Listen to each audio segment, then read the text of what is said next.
सम्पूर्णमा नमस्कार। मेरो युट्युब भिडियो हेरेर साथ दिने हुने सबैलाई धेरै धेरै धन्यवाद दिन चाहन्छु। तपाईलाई म आज विशेष एउटा भिडियो लिएर आएको छु। यो भिडियो नेपालभन्दा धेरै टाढा खाडी मुलुक कतारदेखि तयार गरिएको भिडियो हो। तपाईलाई म कतारको विशेष एउटा पर्यटकीय क्षेत्रको भिडियो प्रस्तुत गर्दैछु।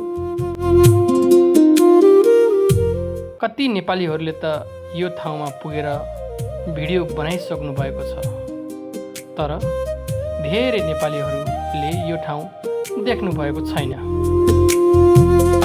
मरुभूमिको देश भएर पनि देख्दै लोभ लाग्ने खालको विकास, लोभ लाग्दो सौन्दर्यता देख्दा मेरो मन पनि लोभिएर आयो। मरुभूमिको बीचमा साना साना बोटहरूको एउटा सानो जङ्गल, त्यहाँ पानी, समुद्रको पानी बढेको बेलामा ज्वाराभाटबाट आउने पानी जम्मा भएर बनेको सानो छिपछिपे ताल जस्तो देखिने जग्गामा, ठाउँमा स्थानीय कामदार तथा विदेशबाट आउने पर्यटकहरूको लागि घुम्नको लागि एउटा काठको पुल बनाएको छ। यहाँ खास गरेर हप्ताभरि काम गरेर एक दिन छुट्टी हुँदा घुम्न आउने नेपाली, बङ्गलादेशका नागरिक, इन्डियाका नागरिक, पाकिस्तानका सबै घुम्न आउने गर्छन्। यो ठाउँ विशेष गरेर टिकटकको भिडियोले गर्दा धेरै फेमस भएको थियो। हुन त म पनि यहाँ पहिलोपटक आएको हुँ। कतारको लामो बसाइ भइसक्यो, तर पनि यहाँ आउने मौका मिलेको थिएन। विशेष त यो दोहा सिटीदेखि धेरै टाढा भएको हुनाले यहाँ आउनको लागि विशेष योजना बनाएर नै आउनुपर्छ।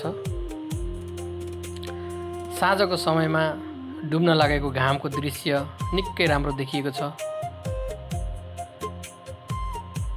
छिपछिपे पानीमा सिमेन्टका पिल्लर लगाएर त्यसमाथि काठको स्ट्रक्चर बनाएर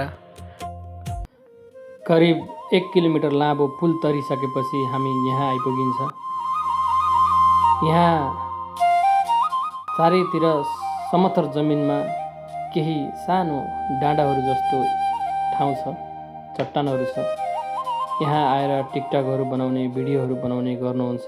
यहाँ घुम्न आउने सबै पर्यटकहरूले हामी पनि यहाँ आएका छौँ। निकै राम्रो देखिन्छ। मेरो दायाँपट्टि समुद्र छ। यो समुद्रको पानी यताबाट यो साइडमा आउँछ। चारैतिर समुद्र छ, बिचमा यो सानो टापु जस्तो बनेको छ। निकै राम्रो छ। तपाईँहरू पनि घुम्न आउनुहोस्। अनि यस्तो देख्दाखेरि चट्टान जस्तो देखिने ठाउँ देखिन्छ। हुन त हामी नेपालीहरूको लागि यो त्यति विशेष कुरा त होइन, हामीले देखेकै छौँ हाम्रो देशमा, तर पनि यस्तो ठाउँमा यस्तो गुफा जस्तो देखिने चट्टानहरू देख्दा अलिकति घुम्न आएर यस्तो देख्न पाउँदाखेरि खुसी लाग्दो रहेछ। मेरो भिडियो हेरेर साथ दिनुभएकोमा तपाईँहरूलाई विशेष धन्यवाद दिन चाहन्छु। आउँदा दिनहरूमा पनि म यस्तै भिडियोहरू लिएर आउनेछु हजुरहरूको समक्ष। यदि यो भिडियो हजुरहरूलाई मन पर्यो भने कृपया एउटा मिठो कमेन्ट गरिदिनु होला अनि च्यानललाई पनि सब्सक्राइब गरिदिनु होला। हजुरको दिन शुभ रहोस्। हजुरलाई मेरो तर्फबाट धेरै धेरै धन्यवाद। जय नेपाल।